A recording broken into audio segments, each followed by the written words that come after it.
Nous repassons la parole à Pierre Blériot, cette fois-ci, pour la dénonciation de ce jour. Alors, parfait, la dénonciation de ce jour, je vous l'avais annoncé il y a quelque temps. Je disais que je menais ma propre enquête après que des personnes qui sont dans la structure et d'autres qui sont des usagers m'ont contacté. En fait, il s'agit du centre de création d'entreprises qui a été mis sur pied en 2010 par un décret du Premier ministre.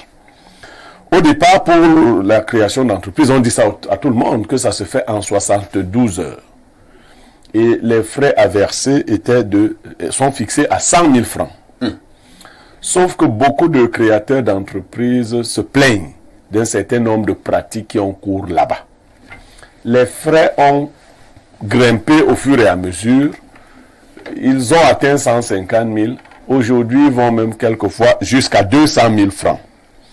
Les frais de timbre qui, normalement, étaient fixés à, combien ils disent, il fallait, alors qu'on exigeait par le décret 3 exemplaires timbrés, chose qui n'est pas respectée. On va jusqu'à demander 5 exemplaires que vous timbrez, et les 10 timbres les frais de 10 timbres ne sont pas reversés aux impôts.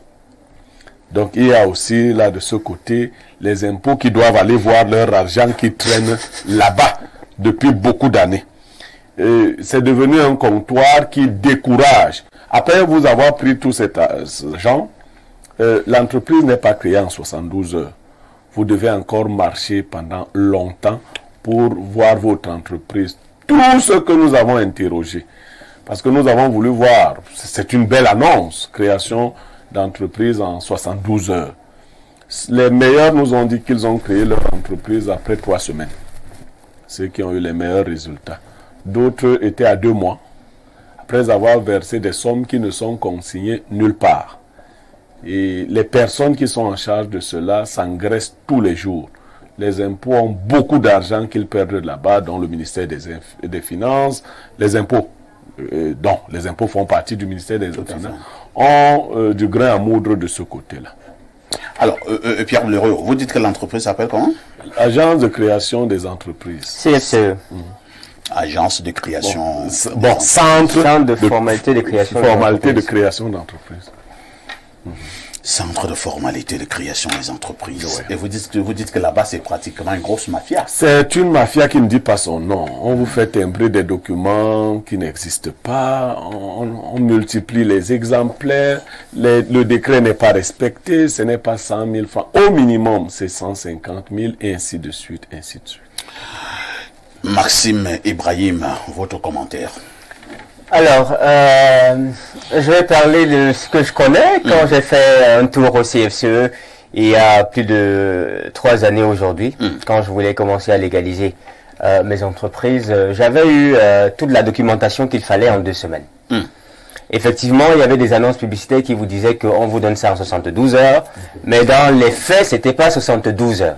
Ça m'a pris au moins 2 semaines et il n'y a pas eu besoin de compromission.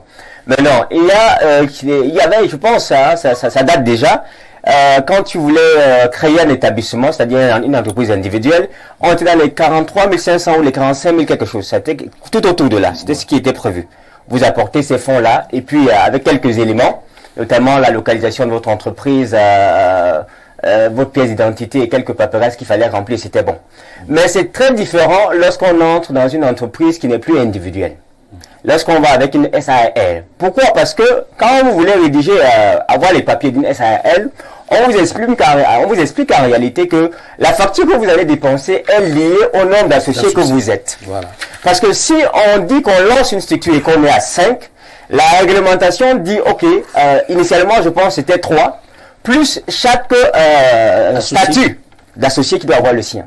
Et donc, du coup, plus que le nombre d'associés n'est plus de 3 personnes, il s'agit de 1, 2, 3, 4, 5, et que le statut minimum d'une SARL, c'est 10 pages, et qu'il faut, par exemple, un terme à chaque page de 1500 dans un document de 10 pages, on se trouve à 45 000. 45 000 fois 8, vous voyez qu'on a dépassé les 100 000 francs de base. Donc, ce n'est pas un problème qui n'est que concentré sur l'organisation du CFCE, mais c'est également lié au type d'entité et au nombre d'associés avec les spécificités de l'entreprise en question.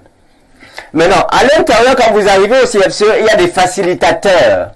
Il y a le circuit normal et il y a les facilitateurs. Ça veut dire quoi, les facilitateurs? Les facilitateurs sont ces personnes-là qui viennent vous proposer leur aide. Si les choses, Ibrahim, oui. Si les choses sont claires, oui. Est-ce qu'on a encore besoin des Papa, facilitateurs? même quand les choses sont claires, il y a des gens qui recherchent les facilitateurs parce qu'ils ne veulent jamais attendre.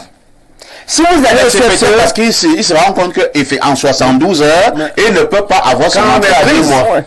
Quand on est à 2 mois, ça tourne. Qu'est-ce que je veux dire? Attends, Ibrahim, si on est sûr qu'en 72 non, heures, même en une semaine. Voilà, même en une semaine pour avoir votre entreprise, est-ce que vous aurez besoin d'un facilitateur?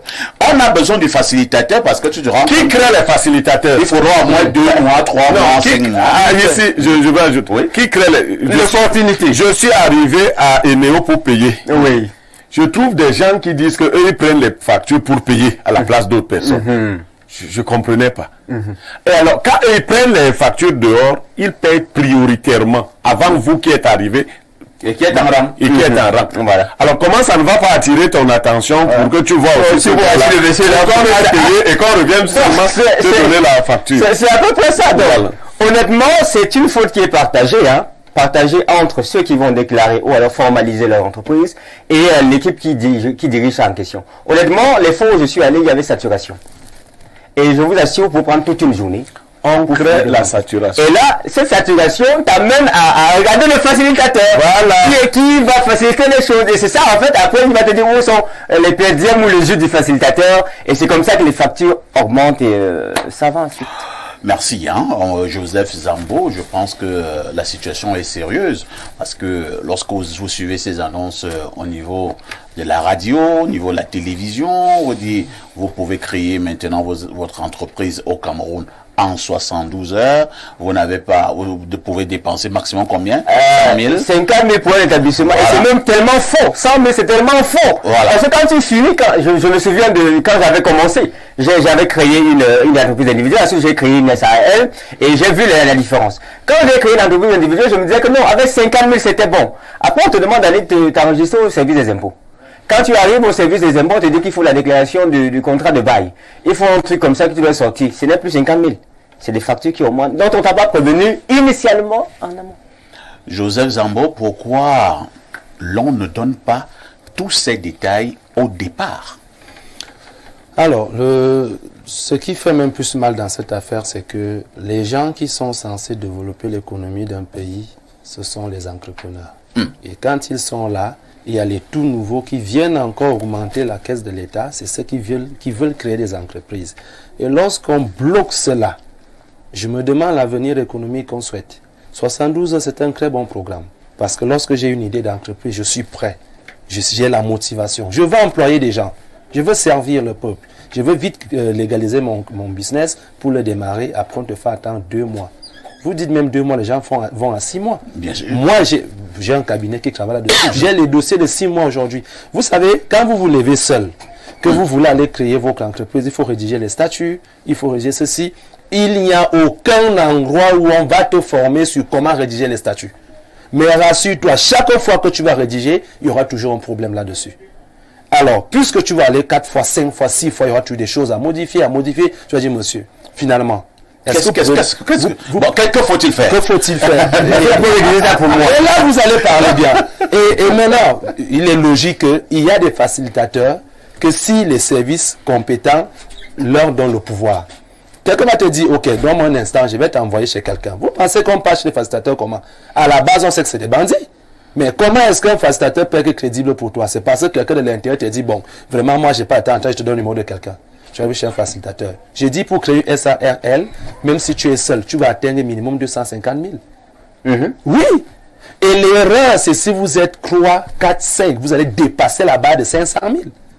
Tout ça, ce n'est pas pour recevoir en 1 ou 2 semaines. Il faut encore avoir quelqu'un, après avoir dépensé plus de 500 000, il faut encore avoir quelqu'un à l'intérieur qui lui aussi, tu vas le voir, pour qu'en 2 semaines, tu puisses avoir le document. C'est pas possible en 3 jours, sauf si c'est une lettre recommandée avec un cachet rouge. Oui. Lettre recommandée venant de qui? Avec un cachet rouge. Non, mais... Alors, Ibrahim d'en face, nous parlons là de la mafia autour de la création des entreprises, ces surfacturations, ces sommes que nous donnons auprès de ces entreprises. Vous avez parlé de centres de formation, centres de formalité, de création d'entreprises. Ces sommes que par moment nous versons de ce côté-là, mais vous n'avez même pas de reçu, vous ne savez même pas à qui vous versez, et vous êtes obligé d'attendre 3 semaines, 1 mois, 2 mois, 6 mois pour avoir votre entreprise. Est-ce qu'on parlera finalement de l'arnaque? Parfait, vous savez, la création d'une entreprise au Cameroun est une question préoccupante aujourd'hui. Joseph l'a si bien dit, a dit qu'à un moment donné, il n'y a pas d'endroit où se former pour créer sa propre entreprise. On est toujours obligé de passer par des facilitateurs. Nous avons également eu ce problème du côté de Douala, parce que nous sommes actuellement en train d'ouvrir une succursale là-bas. Nous avons choisi d'ouvrir une SARL, c'est-à-dire une société à responsabilité limitée, avec plusieurs associés. Ça, c'est un partenariat avec d'autres alter ego qui font dans la même profession. Après avoir choisi cette entreprise, nous avons eu recours à un professionnel. Malheureusement, ce professionnel se comporte aussi comme un arnaqueur. C'est-à-dire qu'il ne nous présente pas des documents légaux qui attestent de ce que voici ce que vous deviez payer. Lui également, il fait son affaire dans ces choses-là. C'est-à-dire qu'on est un peu confus. On ne sait plus s'il faut faire confiance aux professionnels ou il faut aller dans la rue. Voilà un peu à quoi sont confrontés les gens qui veulent se lancer dans l'entrepreneuriat au Cameroun. Finalement, il n'y a pas de tarif. Il faut vraiment qu'on essaye de trouver un tarif un peu plus stable pour orienter les usagers. Pierre Blériot, que lorsque nous posons ce problème sur notre table, est-ce qu'il faut dire que l'ordre gouvernant n'est pas au courant de ces manquements, de ces couacs, de ces arnaques, de cette mafia, de cette filouterie au ministère des Finances? On ne sait pas que c'est comme ça que ça se passe? Parfait. Il y a même un aspect qu'il faut souligner. Après avoir fait tout cela, vous devez authentifier les statuts. Et ça, c'est 15 000 francs. Il faut dire que dans le décret du PM, ces 15 000 francs ne sont pas reconnus. Dans cette phase-là, l'authentification des statuts, 15 000 francs. On vous dit que par an, on crée 3 000 entreprises. Tapez un peu sur votre téléphone là, 3 000 d'abord fois 15 000. Ça, c'est... Non, il faut taper. Moi, j'aime les 3 000, parce qu'on est quand même là pour éduquer les Camerounais. 3 000 entreprises fois 15 000 francs, authentification. Donc là, celui qui gère ce dossier-là a déjà ces 45 millions qui sont propres là. Donc c'est une grosse arnaque qui est organisée là-bas et il faut y mettre un terme. On ne peut pas créer une structure qui devrait faciliter l'entrepreneuriat et les personnes chargées d'animer la structure essayent de la plomber. Déjà, ils alourdissent, ou elles, les personnes, alourdissent volontairement. C'est la technique de corruption, il faut voir comment on fonctionne. Pour qu'on ait besoin des facilitateurs, il faut qu'on alourdisse le système, de sorte que vous commenciez à voir que c'est difficile. Parfait, j'étais hier dans une banque, dans une agence particulière. J'ai vu comment les Camerounais peuvent travailler à la chaîne et travailler rapidement. Je ne savais pas que les Camerounais étaient capables de bien faire le travail. Hein. J'ai demandé à ces femmes-là, parce que pour la plupart c'était des femmes, si elles sont des Camerounaises, sans publicité, vous voyez là, le UBA qui est en Vogada, Pont de Fundi là. Mais en moins d'une heure, vous voyez une foule qui était là, qui a été dispersée. Parce que les gens travaillent à la chaîne et ne font que travailler. Et non autre chose. Ils ne font que travailler. On ne tire pas les gens à côté pour dire viens un peu, on te dit. Il faut qu'on parle. Non, ils ne font que travailler. Je crois aussi que comme il y a les caméras et tout, enfin, c'est une structure importante. Les Camerounais créent la masse, comme on a dit, l'attroupement, pour commencer à arnaquer les gens. Tout à fait. Donc, toutes ces choses-là, je crois que le MINFI doit jeter un coup d'œil particulier là-bas. Parce qu'il y a une dame particulière là-bas qui est devenue comme, comment on peut dire ça, comme un gourou. Ah bon? Oui. Vous avez son nom? Non, bon, j'ai son nom, mais... On donnera donc son nom prochainement. Elle est là, tout le monde la voit. Elle est riche? Elle n'est pas encore riche comme Crésus. mais elle s'en approche. Merci Blériot. Lisons rapidement quelques messages de téléspectateurs. Bonjour à tout le panel. Si j'écris aujourd'hui, c'est parce que je ne sais pas vers qui me tourner. J'ai vraiment besoin de l'aide de Monsieur Niemek. J'aimerais avoir son numéro pour pouvoir bénéficier de sa connaissance juridique par rapport à un cas qui sévit dans une cimenterie ici à Douala. Mes collègues et moi sommes à bout et comme je suis un grand fan de votre émission, Monsieur Aïssi, j'ai pensé que vous pouvez vraiment m'aider. Qu'il voit un avocat. Bon. Vraiment qu'il voit un avocat. Blériot demande que vous vous rapprochiez d'un avocat. Parce que je vais clamser. Autre message ce jour que dit le téléspectateur. C'est Njina Akamba, Jean-Noël depuis Eboaloa. Salut parfait. S'agissant de la conférence extraordinaire des chefs d'État de la SEMAG hier à Yaoundé, faisons attention avec nos déclarations. Les chefs d'État ne se rencontrent jamais pour rien. C'est un crime de lèse-majesté que de le dire. Et ce n'est pas parce qu'ils n'ont pas dit ce que vous attendiez qu'ils disent que vous allez croire qu'ils n'ont rien dit. Le langage politique n'est pas le langage technique. En toute situation, en toutes circonstances, sachons raison garder, rester positifs, fédérons tous nos efforts pour que le berceau de nos ancêtres s'en sorte. Très bonne suite de l'émission à vous. Blériot, que nous apporte ce message? Qu'il est du RDPC, quoique chaque fois qu'on dit quelque chose, il faut défendre le RDPC. Nous on dit ce qu'on a entendu, qu'on n'a pas entendu grand-chose. Voilà, c'est ce que nous disons, qu'on n'a pas entendu. Nous avons même subodoré qu'ils auraient des choses stratégiques. Mais du point de vue du communiqué final, nous n'avons pas entendu grand-chose. Nous savons donc raison garder. Voilà. Bonjour à tous. Il faut surveiller le père de Balthazar de très près. C'est Aladji Ngaoundéré depuis Bertois. Ça me faisait quand même rire quand je regardais cette affaire à la maison. Et le chef de protocole d'État, M. Simon Pierre Bikele, quand il annonçait Balthazar Ngonga. Bon, je regardais bien la salle. Tous les ministres et autres personnes qui étaient faisaient un effort de ne pas rire. Alors qu'ils savaient que dans leur cas, ils riaient. Ils riaient, tous riaient. Mais encore que parfois, ici, pour des questions d'élégance, c'est vrai que les Africains ne savent pas démissionner. Vous savez, cette chose qui a sali cette haute personnalité aurait mérité que son père déposât son tablier. Qui est Blériot. Est-ce que c'est son père qui a... Non. Malheureusement, cette façon de raisonner des Africains, je vais vous dire, quand un train tombe en Europe et quand il tombe en Afrique, quand un train tombe en Europe, le ministre des Transports dépose sa démission. Quand un train tombe au Cameroun, vous savez ce que le ministre des Transports dit? Non. Est-ce que je suis cheminot? Non, il ne voit pas comment le train allait tomber, ça quel lien avec lui, lui ne conduit pas le train. Appelez le directeur. Le directeur, mais c'est moi qui conduisais ça. Votre message ce matin, bonjour Espace Mini, je peux avoir le numéro du grand consultant pour une dénonciation. C'est Mbring Robert de Tibati et qui envoie le message. Page Facebook officielle, Pierre Blériot Niemek officiel. Autre message ce matin. Bonjour parfait, bonjour aux démineurs. Je vais dire à Blériot qu'il est de la génération dont on traitait... Quoi?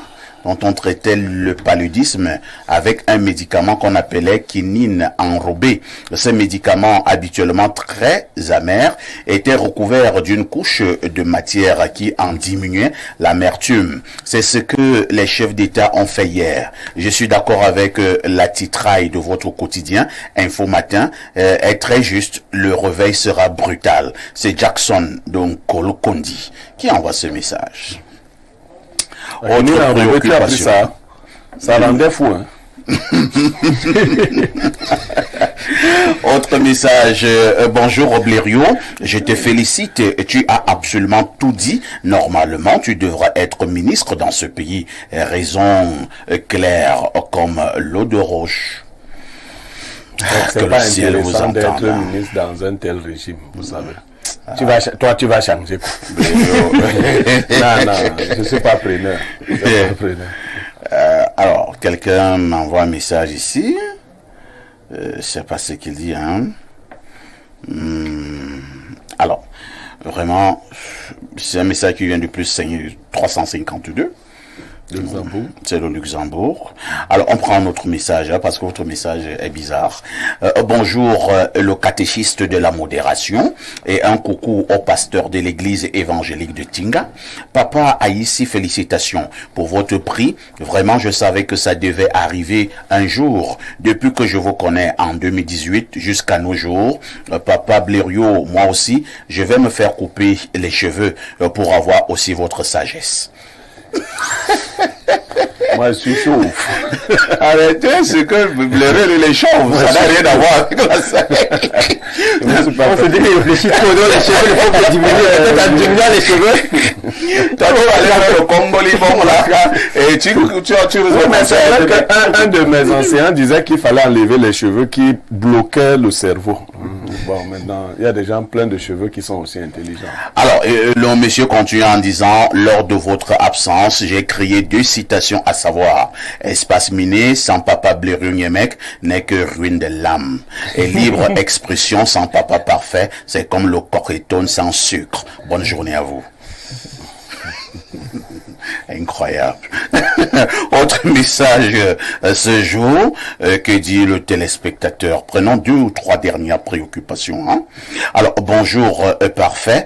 Même les journalistes de la CRTV avaient ri lorsqu'on présentait Balthazar Ngonga. Comment tu disais? Oui, bien sûr, ils ont ri. Pourquoi les journalistes de la CRTV ont ri quand on présente Balthazar Ngonga? Même que toi aussi tu ris. Mais personne ne dit pourquoi il rit. Tu sais, moi je ne fais que dire, c'est comme moi j'ai aimé. C'est au niveau de la grande salle où il y avait ces personnalités, les ministres de la République, les généraux, les ambassadeurs et tout ça. Quand on présentait Simon Pierre Miquelé, le chef du protocole d'État, la lecture du communiqué final qui sera lu par le président de la commission de la SEMAC, monsieur Balthazar Ngonga. Et je voyais tous les militaires comme ça. Mais ils sont entrés dans le bureau. Là où ils sont même dans les bureaux, ils sont entrés. C'est un danger. C'est un danger. Je suis sûr que même le chef du protocole est calme, rien. Bonjour les démineurs confirmés. Mon constat sur la dénonciation. Les prestations de la CSCE ne sont qu'à l'image de nos slogans du genre santé pour tous et école primaire gratuite. Désolé. Juste pour ajouter une anecdote sur le phénomène dont M. Niemek parlait en début d'émission. Un Canadien, Kenneth Pars, en 1987, avait conduit 20 km en dormant pour aller tuer ses beaux-parents. On appelle ce genre assassin somnambule. Ouais. À tout de suite pour la suite.